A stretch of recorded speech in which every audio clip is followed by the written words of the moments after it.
What's happening, y'all? What's happening? What's happening? What's happening? What's happening? Cheer, cheer, cheer, cheer, cheer, cheer, cheer, cheer. Sunday is Sunday. It's Sunday, the fun day. Welcome here to the Black Sunday edition of the JaySin podcast. It's your boy, Definitely. Sincere Da Vinci. And it's your boy Jay Honey. Cheer. Hey, and this is the JaySin podcast. Yes, sir. Yes, sir. Yes. Yes, sir. We are here. We are live. And we are alive. We are alive as well. How was your Thanksgiving? It was memorable, to be quite honest. My sister came down. Actually, she came up technically from Atlanta. Oh, nice. You know, with my niece, my nephew, my brother-in-law, and they came to spend it, you know, with me and the mom. And we had a great time. You know, we ate good food. Mom still has a little bit of that cooking in her left, you know, her 75 years on this earth. So, you know, shout out to her. And it became something more about her in a sense. You know, we wanted to make her feel good because my mom, she tends to get in a depressive state. And we were just trying to make things comfortable, you know, for her. So, you know, we got her to dance at least, you know, and we got her to smile, and her grandchildren got her to laugh. So it was a success all around. And it was one of the most, I'd say, memorable Thanksgivings, you know, we've ever had in this case. And, you know, I'm glad it happened. Shout out to my sister, you know, shout out to her family, my brother-in-law, my niece, my nephew, you know, for making it that much memorable as well. Shout out to them, definitely. How was yours? It was cool. It was low key. Me, Grace, and my homegirl Danny came over because she was home by herself, not doing anything, spending it with anybody. So she was a couple blocks. She lives a couple blocks away. So we invited her over. We kept it real simple. I made when I mean massive, bro, I'm talking about like 2.5 pound drumsticks. I made like 3 of those and like 2 massive ass wings, and that lasted until yesterday. So believe me, it was more. I didn't do a whole turkey. I made that. Made that. Grace made some mac and cheese. She made my grandmama yams, and we had some Hawaiian rolls and apple pie and ice cream and some asparagus. So it was delicious. Cool. And we kept it low key. We watched some football. We watched some TV. It was real relaxing. It was real low key. Real low key. Did you do any Black Friday shopping? Actually, I did in a sense, but I technically did it on Saturday. Me too. Me too. Yeah, I did it on Saturday. I actually got I traded in my I had an iPhone 11 Pro Max, and I actually traded it in because I'm paying for 5G service without a 5G phone. So I was under the impression when I first bought the phone that I was going to be able to have access, you know, to a 5G signal. And, you know, it wasn't the case. And I was so disappointed because the person that sold it to me was like, yeah, you'll get 5G with the iPhone 11. And technically 5G iPhones started with the 12. Gotcha. So I was like, fuck. So I was like, what am I going to do? So I was trying to sell the phone.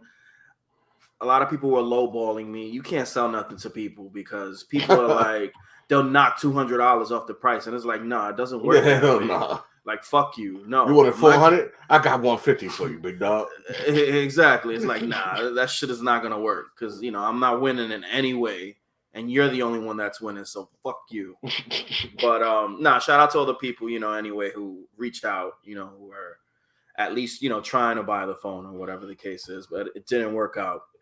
But anyway, back to what I was saying.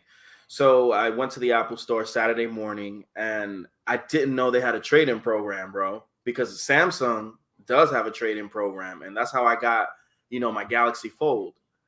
And, you know, I use one for work, obviously, and I use one, you know, for personal use. And I went to the Apple store, and I realized that they did have a trade-in program, and I traded in my phone, and I only ended up paying $700 for a brand new iPhone 13, and I got the Sierra Blue in 128 gigs. So nice. I think I came out winning in the end because I paid more than $700 for the iPhone 11 that I bought, you know, off the street because I bought it off a third-party retailer. So, that was pretty much my Black Friday. Okay. Yeah, I didn't buy shit on Black Friday, but Right. yesterday we spent a lot of time out the house. My wife has this unhealthy obsession with Five Below. Okay. So we went to Five Below, and I have a goddaughter who's like that too. we went to Five Below. Morning, and, mama. What's up, mama? I lost the bet. She said we wasn't gonna start on time, and we didn't. We started at. She said we were gonna start like 3 minutes after, so she was right. It's okay. Right. But my wife has an unhealthy obsession with Five Below, so we spent some time at Five Below. I didn't even go inside. I just sat in the car. You know what I've noticed? Sat in the car. I've noticed that Five Below, like, there's levels to the shit. Like Meek Mill said at one point. And there's a different level from like Family Dollar, for instance, and like Five Below. Oh yeah, big difference. There's just a difference. And there's a difference between Five Below and your regular 99-cent store or your regular discount store in the hood. Even I fuck with Five Below, and I know if I go in there, I'm gonna buy some shit. So I just stay out. She ended up not buying as much shit as I thought she was, but she bought some shit. And then we both got new Nike Apple Watches. The Series 7 shits. I go back into boxing on Tuesday.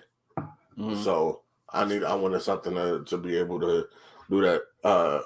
Grace, we're also in the middle of cleaning up a couple things with our phone lines that's been going on. But Grace is she's gonna get the 13 like you got. And then we went and I only got some socks because I needed socks. And I got Grace a new Nautica coat because she didn't have a real winter coat. She had her leathers and all that other stuff, but she didn't have a real winter coat. So we was in the store. I was like, "Yo, try that on." Right. It fit. She liked it. I was like, "All right, put that in the bag." That's what's up. She said, "I'm not obsessed." Of course. Okay. That usually happens with people that are obsessed. Yeah. She's not she's not obsessed. Yeah, we all know. But it's anyway, fine. I'd rather Grace be obsessed over that than, Louis bags or something like that, Yeah, exactly. My wife don't be bothering for shit, so. Or trying to get like a Birkin or something like that. That's not, I swear to God, my wife not even built like that. She look at me and She's be like, not. "Nigga." She be like, "Nigga, if you don't go put that money in the bank, if you don't go put that money in the bank for some sort of if you don't invest that shit." Yeah, exactly. Like, all right. Since we're talking about putting money somewhere, go get your JaySin merch. Go buy some merch. Go get a coffee cup. Go get a t-shirt. Go get whatever it is that you like. Go get it. It's right there, right there, right there. Go get that merch. Okay, so we got a lot to go through today. Definitely. We actually have more than I sent to Jay. Because there were a couple I wrote down on like little stickies and shit that I forgot to send. So we're going to get to it. Man. We're going to go ahead and get to it. Let's go ahead and knock some of these out the way. Let's dive into it. Missy gets her Walk of Fame star. Oh, man. Can we get a round of applause for that? Hey. Please. Missy Misdemeanor Elliott got her star on the Walk of Fame. Definitely. I'm all about giving people their flowers while they're still here. Definitely. That's all it's about. For me, it was wonderful to see. I was very proud and very happy. She deserves it. If anybody deserves it, she deserves it. So definitely. No, I totally agree. And I think her talent, I've always felt like she's had unlimited talent. Like she could literally do anything on a track. And yes, you're right, Mama. It is long overdue. Very much long overdue. Definitely. I wholeheartedly agree with you in that case. And, I just felt like it was important to acknowledge that, at this moment in time, because I feel like a lot of women, especially in hip hop, are not celebrated the way they deserve to be celebrated. And Missy, in this case, I believe left a mark on a generation, specifically on my generation. Yeah. And that's something that's worth acknowledging. and you know, just her uniqueness. I always saw her as like, you know how Busta Rhymes would be so creative with videos. I think Missy would take it to a next level, and I'm talking about Missy like in her prime. Now, And I can't stand the rain video. Man. yeah, man, like I think honestly she was the most creative artist of her time. Oh, You know, Missy. when it came to concept videos, when it came to songs, you know, different cadences, you know, that she'd bring out, different trends. You know, I felt like she was a complete artist, I believe, in every sense of the word. She was. And she's a treasure. She's definitely a national treasure to us black folk. And we should celebrate her every day. And I'm so glad that this happened. I am, man. I don't really have much to say about it. It's overdue. She deserves it. She's dealt with some of the most iconic artists from multiple genres. She's created some of the most iconic music of all time. Yep. She herself is an icon, and she's still at it. Yep. Like she's still at it. Yeah. So if anybody deserves their Walk of Fame, deserves to be her. So again, kudos And congratulations. Misdemeanor Elliott, man, congratulations. While we here giving flowers out, we all love Ryan Reynolds on this side. So Ryan Reynolds was the recipient of the Governor's General's Award. Mm-hmm. Please excuse my typo. No worries. But they know what you mean. Yeah, was the governor? You know what? I'm gonna bang. Watch this. Bang. Boom. Watch this. Bang. Get your merch. Bang. Get that merch. Ryan Reynolds was the recipient of the Governor General's Award. Perfect. And I spelled governor wrong again. Who gives a fuck? No, don't worry about it. They know what you mean. So, where he has a lot of his philanthropy work, he is a huge man who gives so much time, money, effort, and everything, especially to his home of Canada. And they put together an entire 5-minute video of all the charities and all the people that he's donated to and all the places he's raised money for. And they did like one long music video, very Ryan Reynolds-esque. And it brought him to tears. And it's amazing when you see how many people and how many children that Ryan Reynolds is responsible for helping. Not even just in, like, even when you take it even deeper, that was just what he's done in Canada. When you talk about what he's done in the industry, where he has made it his business for every film he's been in since 2019, he makes it where 10% of his contract comes in for, he brings in 10 wannabe filmmakers of color, brown people, whatever that means to you. And he puts them on set during the entire filming. He gives them all 1% of his earnings from the film to pay them while they're there, and they learn what it is that they are interested in while filming with Ryan Reynolds, and has a direct access to all of these people and learning on set, and then gets to live on set and literally reach out to Ryan Reynolds or on Red Notice, The Rock, right? Like Gal Gadot. Like, imagine being an 18-year-old kid who was flown in by Ryan Reynolds, paid to be here, learning how to direct, and getting your tips from The Rock. Like, fantastic.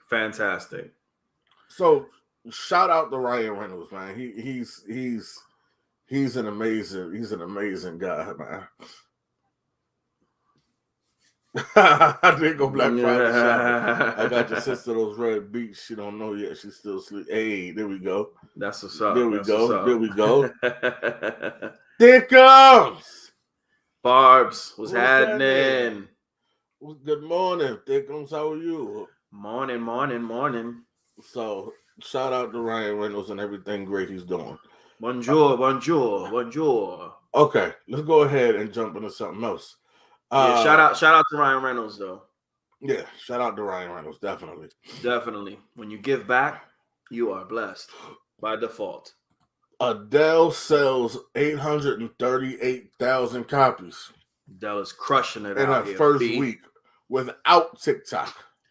Without anything, any other platform Without it, that these weirdos use. Now, I'm just kidding.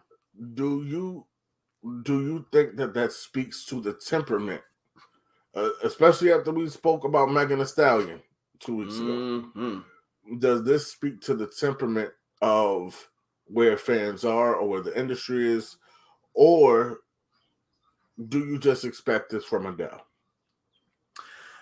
I think it's a little bit of both. I expect it, from Adele because she has a real core following. Unlike certain artists where their fan base may tend to sway a certain way or tend to sway at the moment for a certain artist, for a certain type of music. I think with Adele, she has a lot of hardcore fans. So I don't think it's surprising that she's reached these numbers in just the first week. And I think aside from Drake, if I'm not mistaken, this is the best first week. Yeah. You can correct me if I'm wrong, Pop. No, you're not wrong. And this is nothing short, of amazing. Adele, I'm sorry, is just being her amazing self. What up, Ty? What's up, Ty? What's happening? Adele is just. I keep saying Dell for some reason. I guess I'm thinking about Dell computers, but but Adele. Dell computers #1 on the charts. Yo, this shit crazy though. Like, it's just the following and the pull that this woman has, and the wonderful voice, and the song making she has. She's just one of a kind. She's like in that pedestal. I think like when we think about the likes of like Celine Dion and like even some of like the greatest singers like Mariah, Whitney Houston, I think at this point in time, she would be that at this moment. She's one of those premier singers of her time. And it's just amazing, what she's able to accomplish even after all this time, after, the pandemic that we're currently going through, and just the climate of music, of just how it has changed in a sense where it's all about, not all, but mostly about, just raunchiness and, aggressiveness. And she could just come out with just a simple album, with her singing talents. Exactly. And just take everything. I see awards and everything in the future for her at this point in time, because Adele, man, I can't say enough about Adele. And I hear she's dating Rich Paul. Is that true? Yeah. Yeah, Rich. Shout out to the homie Rich Paul. Yeah, that's what I'm talking about. I gotta get a couple people. Speaking of, G-Day was out here. Oh yeah. Because remember, the Knicks played the Sixers not so long ago. And I called them on this shit when they got out here. I was like, "Oh, you gonna pull up in the city and not even hit a nigga for no drinks?" He was like, I was only in town for a couple hours, bro. We're gonna get to that later. But we're gonna get him. We're gonna get him. I wanted to bring that up because that's funny to me. Let's talk about that.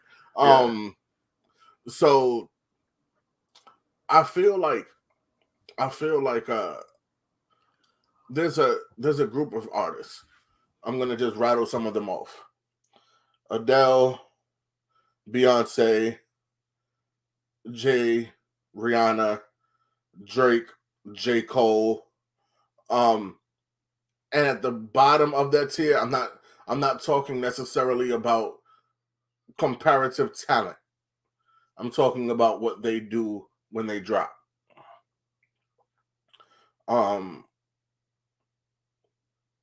Even along the lines of Kevin Gates, Bruno Mars, got like Ross is kind of there also, but I kind of put Ross in a different lane. But these artists, and I didn't put them in any particular order, and I'm not by any stretch of the imagination saying Kevin Gates is where I believe Adele is. That's not what I'm saying. What I'm saying is these artists have a following that doesn't require them to do the corny shit. These artists can drop right now and go platinum. And go platinum without the corny shit. They don't have to make a dance for TikTok. They don't have to step out of their character. Step out of their character to do it. They don't have to do no interviews if they don't want to. They don't have to turn around and do. They don't have to do nothing. Kevin Gates' fan base is going to make sure he go platinum whenever he drop. J. Cole is going platinum whenever he drop. These artists are going to go platinum with or without whatever is dope at that moment. Whether it was TikTok, whether it was Vine, whatever. Like, realize these aren't artists who came yesterday. These are artists who've been around before. A lot of these artists were before even streaming. You know, before even streaming happened. And before even streaming happened, and they're still here being successful. These young dudes that you see running around with what you think is a lot of money, what you see them flashing this and that and the third. I'm just gonna tell you, 1 + 1 don't equal 2 a lot of the time. Because let's be honest, if you look at the Forbes list, if you look at the most successful artists, number one is usually making between, let's say, 40.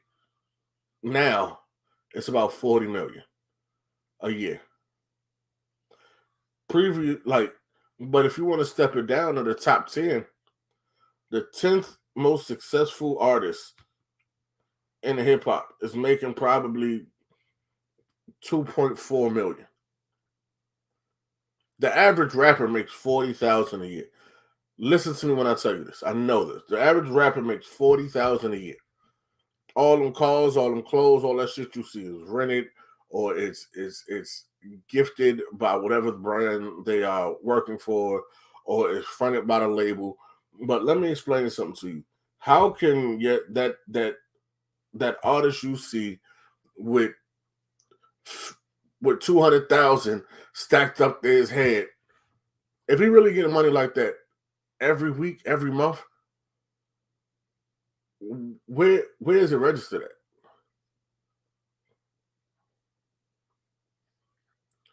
Where is this money going? Like, where is this money coming from? Where is this money coming? Now let's not say it's not some of this shit not necessarily street money, but they have to do that type of shit to be relevant. They got to take pictures with the money to show you how cool I am. They got to take pictures with the car and look how cool I am. Nigga, you think Adele give a fuck about taking a picture with money to her head? What Jay said? You niggas on the gram putting money to your ear. There's a disconnect. We don't call that money over here. Exactly. You don't have to do the corny shit when you don't need to. And Adele is one of those people that don't need to do the corny shit. She even, in her interview, she said, I don't make music for TikTokers. Yep. I don't make music for you TikTok for people. That's what she said. I don't make music for y'all. I grew up with my fan base. My fan base is 30 and going through shit. Mm-hmm. So I'm singing to them. I'm singing to them. That's who buys my records, not this 17-year-old kid. No offense to him if he or she likes it, by all means. But I know who pay my bills. Mm-hmm. So she's well aware of what's going on. To me, this doesn't speak to the temperament of the industry. It may a little bit, because people love real music. People are always going to love real music. Mm-hmm. People are always going to love talent. But I don't think it has a lot to do with the industry more than it does just having secured a solid, real fan base over the course of time by putting out really good music for a really long time. That's a fact. That's a fact. And you know what? To add to what you're saying and to finish this off so we can move on to the next topic, there are a lot of artists out there, for instance, I'm not going to mention any names, that have this huge following on social media. And by the time their album comes out, they only sell 40, 50. Sometimes I've seen even 20,000 copies. So that speaks to the to the conditions of their actual fan base, Exactly. supposedly. Exactly. So, shout out to Adele. We care for you. We love you, Adele. We love your music. Flow Rider denies his special needs son and calls him an evil fucking child. So this is how we're referring to our childs. To our Flow children. Rider had a baby who was about 5 years old now with a woman, and it's at first there was, of course, there was questions if he was the father or not. That has since been rectified, and he is in fact the father of this child. He then became financially responsible for this child, but he's only seen this child once. He saw this child when he walked into the courtroom to deal with child support. And from what is told, he wore his shades the whole time. He never looked at the child and walked out without a word to the child. He refuses to deal with the child, although he is financially taking care of the boy. He does not want anything to do with this evil fucking child because it has special needs. And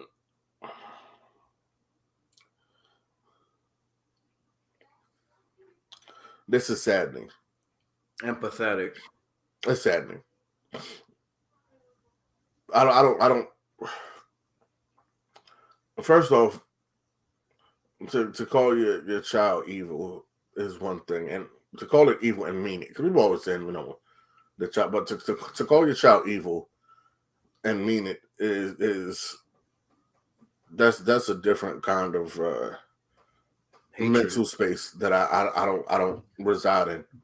So I can't speak to that. I can't speak to what he feels or what he believes in, because apparently what he believes in runs so deep that this is how he feels about his own flesh and blood. I don't want to condemn him for how he feels, because this is deeper than a surface issue. There's a problem here. There's a problem here. There's a problem with how he processes children or anyone on the spectrum, because that means that every child a Flo Rida has ever come in contact with, every person he's ever come in contact with who has some sort of special needs or has some sort of on the spectrum at all, he views them in some demonic or lesser than human way. And that's a problem. That is a bigger problem to me than all of this. I'm sorry, and it is disgusting, and it is just I can't feel for that child or that mother enough. It is it I can't fathom it, bro. I can't. It's fucking disgusting. It's disgusting. But the mindset that he has to be in, I need to know how we got here. Other than that, that's all I got to say on it. I can't fathom how you could say that about your child. Yeah, it's just thoroughly disappointing, to refer to your child, as something like that, especially when it's a child that, deserves, a little bit more care, a little bit more love. And I think this just speaks to the state, of the world, and how some people actually just see things and actually think. Like, I believe he needs to visit a shrink. That's just my personal opinion. I don't think he's viewing things the way that someone with their senses intact is supposed to view them. Right. And it's like you said, it's quote unquote disgusting, and there's no place for that at all. And I don't know, like I don't I feel for the child more than anyone else, in this moment in time, because it's like the child is already going through something, and they're going through a certain condition, and they need all the support they can get, and to know that his father is expressing himself this way about him and is just willing to help because he was taken to court, it's just sad all around. So I'm just hoping that his son gets all the support he needs, all the emotional support, or all the educational support, all the financial support that he needs in order to break through, in life and become, a productive person, which he definitely can become. Because I feel like now things are a lot different than it was before. There weren't more, I think there's more solutions now when it comes to children with special needs than there was before when we were actually growing up. Big facts. And yeah, definitely. There are a lot more programs out. There are a lot more ways to, to go about, raising, a child. And special may seem, a little bit insensitive to people. I feel like there are people that learn things in certain ways, and I just think we're just all different. And I feel like we all have our own ways and our own methods on how to learn things. So that's all this case is, I think, here. And the word special, it's like it's just a little bit cringy to me, to be quite honest. But in this case, he just needs all the support, all the family support he can get. If Flo Rida doesn't want to be there for him, and Flo Rida just needs to get his ass checked somewhere, because it's like there's no place for that. There's no place for that at all. And children, they may be a little bit hyperactive. They may run around, do things, and make you upset or whatever the case is. But in the end, they're kids, man. They're just kids, and they're gonna do what kids do. So I can't fathom this either. I don't agree with any of this. I don't agree with Flo Rida's views, and that's that, man. Crazy. I agree. All right. Which brand would you model work with? Which wouldn't you? I think this was a question. Well, I know you'd work with Polo. Yeah, everybody knows that.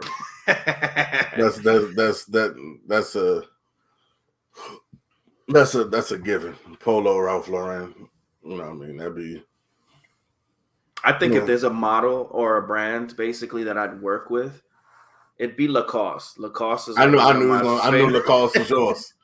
I knew Lacoste was yours. I would love to be a Lacoste model. Listen, Lacoste, I'm still available. I'm near 40, but I'm not like that overweight, so you can use me. I'm right here. Bro, it's not a contract. Look, bring a little bit of color to that brand. You know what I'm saying? Look, Polo. Y'all know how to get in touch with me. Y'all know, hey, y'all know what's up. We done already been here. We done been at the table. You heard me? Right. So y'all know what's up with me. I don't know. In regards to something that I wouldn't do in terms of brands, Tommy, I would not do Tommy Hilfiger. That's like an urban legend. We don't know that to be completely true. You don't have proof of that. I don't, but I don't not have proof of it. I don't have proof of it, but I don't not have proof of it either.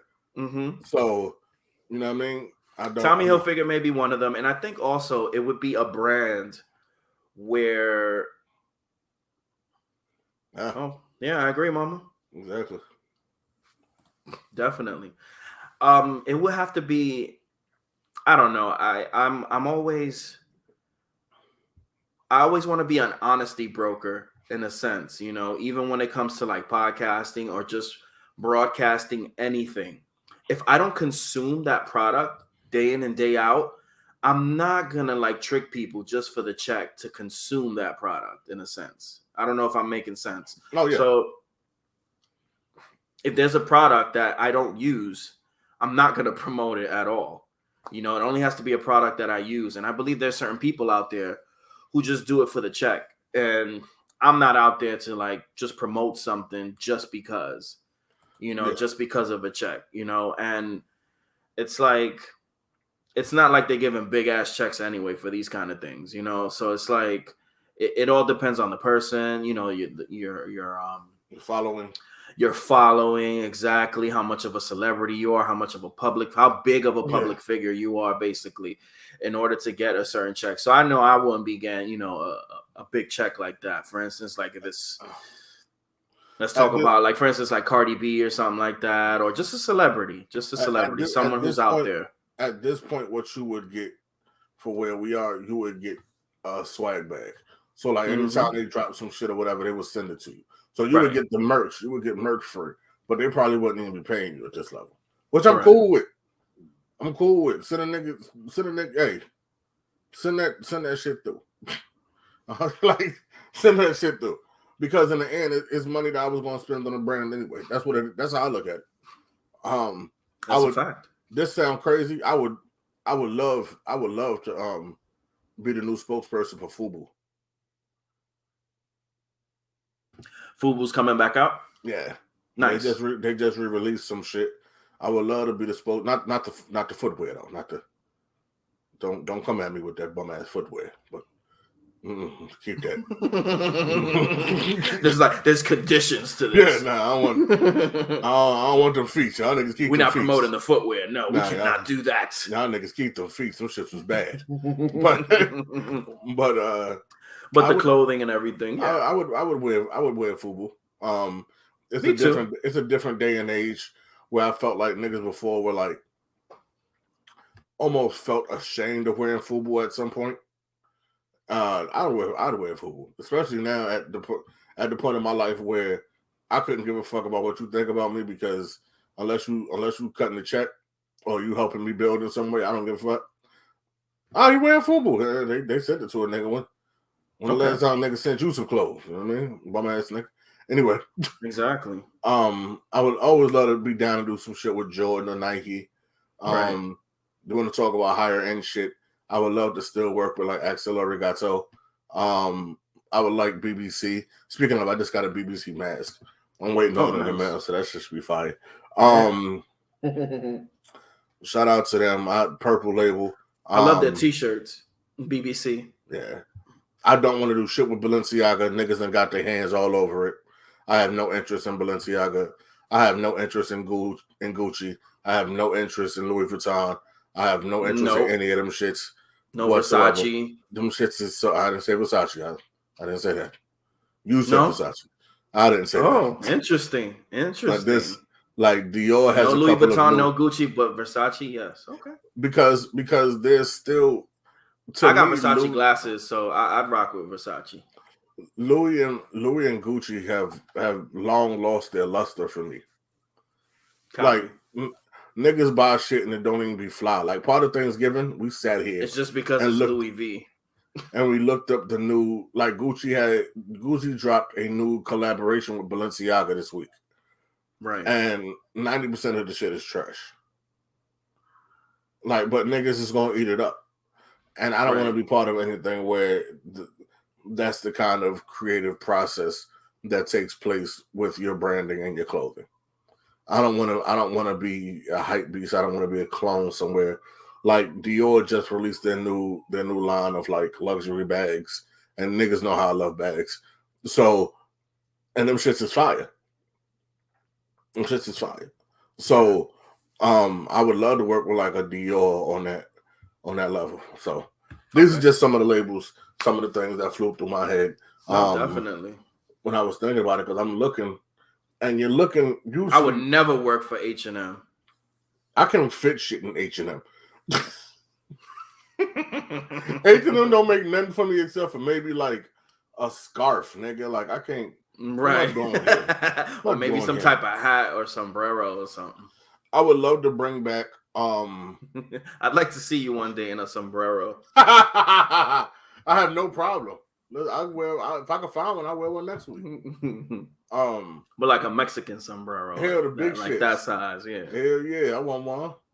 I would love to bring back like Crooks and Castles. Okay, nice. I love Crooks and Castles. Cocaine and caviar, shit like that. Like right. So I might grab a couple of those people. Black Label. I still wear Black Label. Nice. Most niggas don't know. I still wear Black Label. I still wear Paris Nation. These are labels that I enjoy.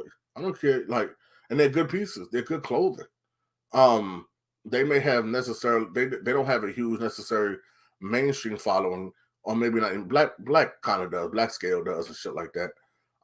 Paris does to an extent, but I like them, so I don't give a fuck about nothing else. I mean, that's all that matters. Once you like the brand, you know, and you consume it, then it's fine, you know. Hell yeah.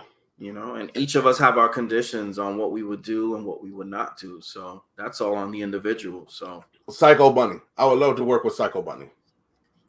Psycho Bunny, yeah. Psycho Bunny is one of my favorite that I don't own enough pieces of, but Psycho Right. Bunny for sure. All right, let's go ahead and tackle the elephant in the room. Travis Michael, In the room. 35. Gregory Michael, 65. And their Mhm. neighbor, William Bryan, 52, found guilty in the murder case of Ahmaud Arbery. Justice was served. Do you have anything to say about the case? Do you have anything to say about what is going on here? Do you have anything to say about how you felt? Anything to say at all? It was a slam dunk case to begin with, I think. With everything going on, you know, with courts and the way they're processing things is different, obviously, in different states, because I have to continue to stress that, because the way people do things is different in different places. And excuse me, I'm losing my voice a little bit here. Hold on. No problem. And as I said, it was a slam dunk case from the beginning. There was no reason as to why this happened. It definitely could have been avoided, and I'm glad that they were found guilty. It's pretty simple. Yeah. I want to give you some long-winded answer about how we've overcome and how this is a stepping stone to greater things. And I want to be that inspirational person right now, but I can't. The reality is, I felt just like the Kyle Rittenhouse case. There's no way these niggas was walking. No way. From the moment I saw the tape of them in that truck to hearing how it went down and knowing that there was so much evidence against them, and then when the trial started, having them doing things like trying to keep black pastors out of the courtroom because they didn't want it to sway the jury more than they already felt the media was. Like, that's a sure sign of we're losing, and I know it. That is a sure sign of, like, you know, like it just you know it. So like, I just feel like, oh well, they were supposed to go away. It just feels like that's what was supposed to happen. I'm glad that it happened. Now I'm waiting on their sentencing, and I hope that they get the maximum amount of time that the law will give them. I hope, you know. Yeah, that's it. I'm happy. I'm happy because this wasn't a case where it should have been any thought. It should have been this. The trial happened. It happened this way. Absolutely. That's how it should work. Absolutely. That's how it should work. They should get the book thrown at them. Yeah. So, moving on. We're going to go ahead and move on to the sports section. So, ladies and gentlemen, if you do not like the sports talk, this is where you exit. All right. Why isn't Did Larry... you leave it last for a reason? Yeah. Let everybody who listens to everything else, right, you know, get everything else in, and if they want to stick with us for the sports, let us stay. Why isn't Larry Johnson talked about more? this is really a thing that I had to put on here. I had to put this on here Why? because I saw you posted it. And I saw you posted on your personal Facebook, and I was Right. like, This is a good topic. this is a very easy answer, but Right. I keep, you know what, Nick fans. Oh, here we go. Nick fans. Always in our minds. Nick fans love to give themselves points for, or love to talk about Nick greats, which sometimes are correct. Like when niggas wonder why Patrick Ewing don't get the praise that some other big men get, I wonder that too. Because Patrick Ewing was one of the greatest to ever step on the floor. He's one of the 50 greatest. One of the greatest to ever step on the floor. No question. Easily. No question at all. Yeah. None. When you want to talk about one of the roughest, toughest, baddest motherfuckers to ever step on the floor and you don't mention Charles Oakley, nigga, you might need to get smacked. You might need to get smacked right in your goddamn mouth. Okay? That's a fact. So they are like, I don't like when people try to paint me as a hater, because that's not it. I just speak honestly. And sometimes people don't like honesty, so it is what it is. But the reason I said this is because you are not the first person, you are not the first Nick fan to say this about Larry Johnson. What did I say about Larry Johnson? Well, the post about why isn't he appreciated more. Oh, no. I was just simply sharing it, but I didn't really make a formal commentary. No, I know you didn't. Yeah, I just put grandma mom. That's all I put, I think, on the caption. But you set off a spark in me, because every time this conversation happens, it's with a Nick fan. Oh, I see what you mean. Okay. Every time Larry Johnson is brought up, it's with the Nick fan. Right. Charlotte doesn't even really doesn't appear for Nick fans. Is nowhere in the radar for Nick fans. I understand where you're coming from. They don't talk about Larry Johnson in the way that Nick fans do, and I think he was actually an all-star with the Hornets. Yeah, like one of his 2 all-stars was with the Hornets. But I think that the Hornets, Charlotte has a different sense of sports, I think. Because they have never really had a truly winning franchise. To add to that, I think Charlotte is not really a basketball town. That too. And then they lost the team for a while, and they became, the New Orleans Hornets, and then the Pelicans, and then they got the team back. So I feel like Charlotte doesn't talk about it much because maybe, it was. But anyway, the point is, it's always a Knick fan that brings up Larry Johnson and about why isn't he talked about more. It's very easy why he is not talked about more, because he had a very average career. Would you consider it average to average 22 points for a career? Yeah. Wow. Yeah. When you've only done it like you're like, your standards are pretty high. That's 22 points, bro. I mean, 22 points a game is above average, but his career was right at least, yeah. Like his career, no, not 22 points a game. That's above average. But like his career was average. Like there are niggas who scored 22 points again. Like remember? No, you're right. Remember Kevin Martin? Yes, Kevin Martin. Yes, that nigga was a bucket. Yeah, was his career above average? Michael Redd. Correct. Right. No. There are niggas that get buckets and they have below average careers. That's like true. That's true. Larry Johnson, he came in with the grandmama facade. Correct. And what made Larry Johnson, what made you fear him, was his physicality. His physicality and his athleticism. Mm-hmm. He wasn't overly skilled. He didn't shoot the ball tremendously well. No. But he's touted as like the first prototype of Zion Williamson. Okay, sure. If that's what you want to say, I don't care. Sure, Right. you can make that point if you want to, because I'm going to give you the same point I gave Zion.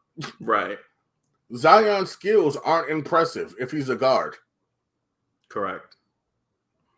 Zion is an average guard at best with his skill set. With his skill set, yep, I agree. Zion is an above average forward because of his skill set. Correct. But Zion is already struggling. And I told you before he came in the league that he was going to be struggle. You're absolutely right. The problem about most of these guys, I want to take away guys like Blake Griffin because he's shown that his game has grown over the course of time. I want to take away guys like Vince Carter, who the last portion of his career was all jumpers, and maybe on a good night he might go get one. But guys like Greg Oden, guys like Sean Kemp, Anthony Mason, these guys who just physically dominate the floor, once injuries start to step in even a little bit, and that physicality starts to go, they don't have the skill set to overcome what they have built their entire lives. If you've been physically more superior, if you've been physically superior than someone for 15, 16 years of your life, and you get into college and you get into the league, and now you've been superior by physically for 23 years. Larry Johnson retired at 31. He had 2 All-Stars. That's it. 2 All-Stars. Yep. All of that hype behind Larry Johnson got him 2 All-Stars.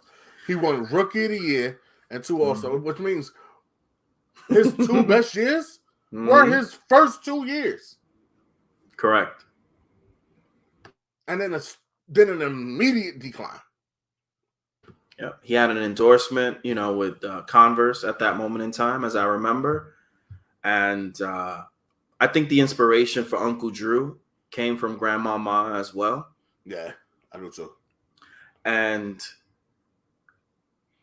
Larry Johnson there's great players and there's good players. And I think Larry Johnson was right below that good echelon, basically. He was literally right below. He was a good player.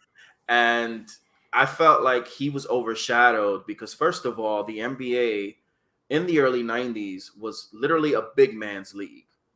Unless you were talking about, like the Bulls, for instance, or you can even say, like the Pistons. But overall, it was a big man league. Yep. And there were a lot of other guards who were very much skilled.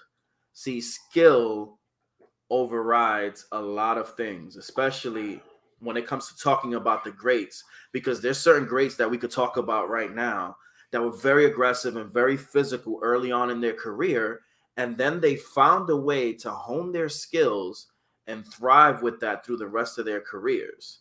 I.e. Michael Jordan, Kobe Bryant, Yep. Vince Carter himself. Exactly. He found other ways to basically evolve his game over time. And, all that physicality leads to injuries at some point. The same thing happened with Derrick Rose, unfortunately. He played with such reckless abandon that injuries obviously overshadowed his career. And now, at this moment in time, while he's playing with the Knicks, it seems like it's not a 2012 Derrick Rose, but he's at least trying, and he's not getting very injured. Productive. Yes, exactly. Productive. He's been very productive as well because he's found other ways to change his game and evolve, That physicality fades. If you don't have a solid skill set, your career is pretty much over. So that's why Iverson as well is another person. With his physicality and the way that he would play, with the reckless abandon that he would play, he'd get injured as well. I think Kyrie also as well. But I think what saves Kyrie is the fact that he is skillful, when he wants to be. He's just unlucky a lot of the time with his injuries. Correct. He just some people are just unlucky. Penny Hardaway is one of them as well. Penny Hardaway is definitely one of them. Grant Hill is one of them as well. Brandon Roy, one of them. But man, Brandon Roy, my goodness. But all I'm saying about Larry Johnson is the reason he isn't talked about more isn't because he wasn't a good player. Right. He was a good player. Larry Johnson was definitely if you were building a starting five, especially in today's day and age, Larry Johnson could fit on any starting five and be productive at any point in his career. He was always a great defender. He could always rebound. He can always put pressure. He always played with heart.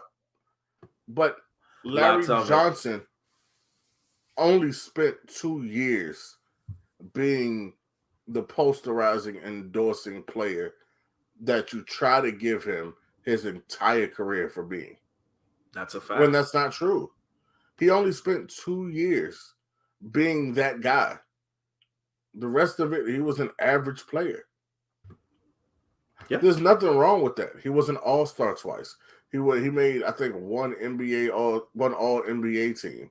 He's done great things. Right. He's done things in his league that guys will not do. Not everybody gets to be an all-star. You know what I mean? Not everybody gets their own character. Not everybody gets a Little Penny. Not everybody gets an Uncle Drew. Not everybody gets a Grandmama. Exactly. Not everybody gets big moments in the playoffs where you hit the 4-point play in the corner and run down the court with the big L up. And shout out to that man. Damn. He's had great moments. He's had great moments. Mm-hmm. But those moments don't account to a regular game on a Tuesday. Correct. Against Milwaukee when he was just pedestrian. Correct. So it's not that we don't talk about him more. It's not that we don't appreciate him more. It's just average players don't tend to have conversations had about them. Definitely. That's just the way it is. I just felt like at his moment in time, in his era, for instance, there were a lot of other people who were more productive. They were basically making the All-Star game year in and year out. They were making first NBA team year in, year out, second NBA team year in and year out, more than he was. And that's the reason why, he hasn't been talked about. And he's been somewhat, of an afterthought. Yep. If we want to slap a label on it, basically. And, to add even more disrespect to this, I got a story. So I was at a Knicks game. And I was actually in the VIP box, and shout out to Luke and shout out to his wife. His wife works for Anheuser-Busch, I believe. And, she got us tickets. So we were just sitting there. We were eating, everything we wanted to eat. We was having ice cream. Like it was a free for all, basically. So we saw someone walk in and my boy was like, "Yo, Jay, that guy looks familiar." I was like, "You bozo, that's Larry Johnson." He was like, "Oh, okay, cool." So, I went up to Larry Johnson. I was like, it's really nice to meet you. I hope everything is going all right with you and your family, at this moment in time. He was like, "Man, thank you for that. I appreciate that." I was like, "Listen, man, as a true Knicks fan, I definitely appreciate, what you brought forth, to the team." So we just started talking. So then we decided to take a picture. So then while we were taking the picture, my boy, he says something that it just makes you like, bruh, don't say that ever again. So while we was taking a picture, he was like, yeah. We take it. Well, we doing a video and we did a picture as well. But with the video, he was like, yeah, I'm right here with my boy LBJ. And I'm like, bro, it's LJ, bro. It's not LeBron. Oh, no. And Larry Johnson looked at my boy and he was like, "That's LeBron James. That's not me. I'm Larry Johnson." Just like that. My boy was like, "Yo, my bad. I'm sorry. My bad." And it was just something that I wanted to bring forth to the podcast. That's hilarious. Basically. That's fucking funny. Yeah. Well, he called him LBJ. That's a perfect segue into LBJ versus the world. LeBron has had 2 incidences. This was not planned, Pop folk. This is all happening organically. LBJ versus the world. LeBron has had incident in Detroit and has had an incident in Indiana since the last time we've been online. So, really quickly, the incident in Indiana, he had two fans escorted off of the court from their courtside seats, had security escort them out of the building during the start of overtime. This is a white couple. The dude was laughing. The white woman was doing the crybaby face, whatever, little spoiled white bitch. And I thought to myself, they're like, LeBron really got these people kicked out. I'm thinking to myself, what the fuck did you do to have LeBron get you kicked the fuck out? It had to be something pretty serious, right? Yeah, I have heard and been told what was said to LeBron.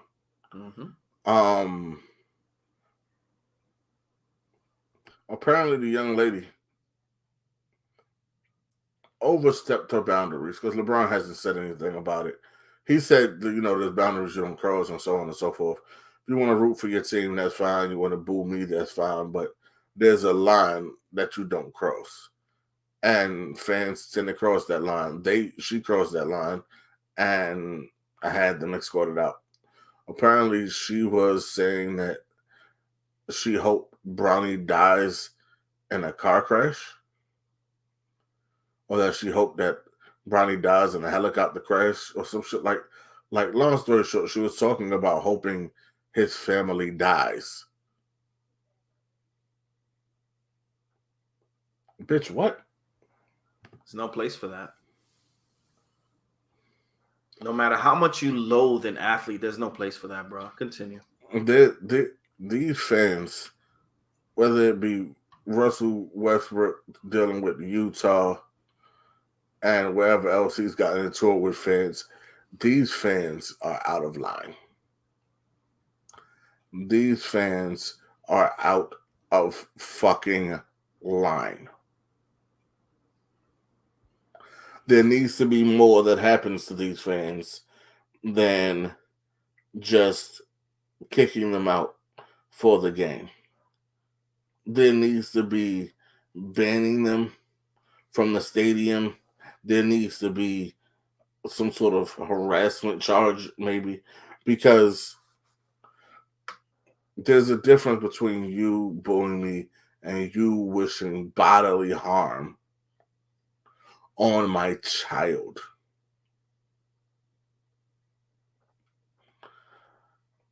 There's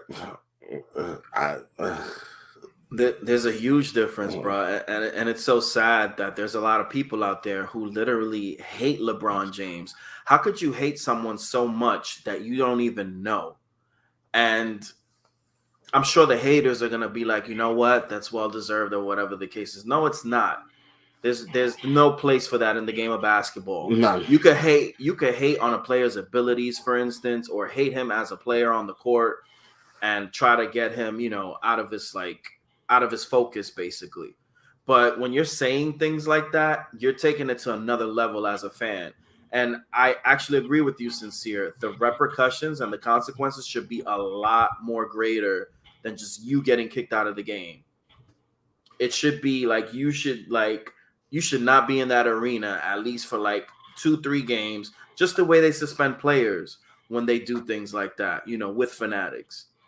And again, there's just no place for it. There's just no place for it. And whoever sees that differently, you're just scum. I just see it as that way, because for you to talk about someone's children, first of all, LeBron can take that as a threat as well. That's exactly what I'm saying. If you're wishing for someone's son to die in a car crash, that can set in as a threat as well. And I'm glad LeBron took the time out to get those animals out of there. Stupid little bitch. There's just no place for that. No place for none that at all. None. He also got into a fight in the suspension with Isaiah Stewart. That whole scene was absolute chaos. Mm-hmm. First off, LeBron deserved to be ejected from that game. I don't think that he did it on purpose, but the rule says a flagrant 2 is contact to the head. You don't get much more contact to the head than punching a nigga in the face. So he deserved to be, kicked out of that game. Depending upon how that goes, that also comes with a 1-game suspension. Isaiah Correct. Stewart's reaction was over the top. It was, I just, you saw it. It was unlike anything that I've seen. And it was a little bit comical too. Like after, people got in between them, that's when he started getting like more aggressive, which was just kind of funny to begin with. And I'm gonna go quite on the contrary on this. I think LeBron did do it on purpose because it seemed like he was just trying to like shield him off, and then at one point LeBron just struck him basically. So it was a situation where he lost his cool. It happens. We're all human, right, Pop folk? Yep, it happens. So it's happened with the greatest of players. Exactly. It's just the fact that social media is around now, that everything is just so much more exposed. But a lot of stars, from like our time and in the 90s, for instance, did a whole lot of shit behind the scenes, and on the court as well, that wasn't fully exposed due to the fact of social media as well. So it's like, it's just water under the bridge at this point in time for me when it comes to LeBron. And, for instance, him losing his cool over something. We don't know what happened prior to that moment, prior to LeBron striking Isaiah Stewart. We don't know what happened. There could have been some trash talking going on. There could have been a push or a shove here from Isaiah Stewart before that happened. But my thing is, yeah, go ahead. I'm sorry, go ahead. No, I was just going to say, like, everything just happens for a reason. And everyone is allowed to lose their cool because they are human and things do happen. So it just is what it is. Like, people just need to get off LeBron's nuts. Pretty much. I feel like it's going to be interesting when the Detroit Pistons play the Lakers again. That's what I want to see. So I also feel like they had to get this situation controlled early because of the NBA's reputation in Detroit. Like, they wasn't playing out there. There's a dark history. Them niggas in Detroit ain't playing, and they're not letting none of that shit fly. So anyway, y'all remember the Malice in the Palace? Mm-hmm. Exactly. All right, so the last topic we have today. The very last topic. LeVar Ball on Jello and the Hornets. I dropped them a superstar in the G League, and they don't know what to do with him. LeVar Ball is the classic American dad in a sense because he's just all for his sons, and I love it. I love his passion that he has for his sons. Even though there's certain things that may not make sense to us, and we deem it as just him, just trying to like gain ratings and stuff like that. But I love it. I love it personally, and I don't know. I'd root for my sons the same way he does for them as well. And we need more dads like that. I think. I would also like to say that 2 out of 3 ain't bad. No. 2 out of 3 ain't bad. And your sons... and as players, because I'm sure as humans they're great people. So he's 3 for 3 for them as humans, know, because they maximized, their potential, or they're trying to maximize their potential, and they're doing good for themselves. These kids don't get in trouble with the law. You don't hear them in like scandals or any type of controversies. Both of his boys are starting point guards. They're not some backup somewhere. Hey. One of them, both of them are shining right now. I have one comment about this, and it's going to be petty. And it's allowed. Told you so. Yeah. I told you so. I don't know why he's surprised. I was explaining before Jello even got to Charlotte Got a Charlotte, right? that there's reasons that are outside of basketball that keep him not fully involved. Whether you want to say it's bad rapport with scouts or bad whatever, his reputation precedes him. And then he constantly gets into situations that the reputation catches up to him. Like, just think about it this way. Would you want to keep answering the same questions over about this player had you drafted him? If we go get Jello and he's a distraction on week 1, and then he's a distraction on week 3, then he's a distraction in week 9, do you want to keep asking yourself, is this worth it? Should we stay with this? Or do you want to just be like, yeah, nah, we knew this was going to be bad from the beginning. Don't get me wrong. I wish Jello all the luck in the world. I wish you nothing but success. But I told y'all he wouldn't make it to half. I told y'all he wouldn't make it to All-Star break. He wouldn't make it to All-Star break, and he didn't. Too much of a celebrity. Too much of a celebrity, not enough of a basketball player, and too much of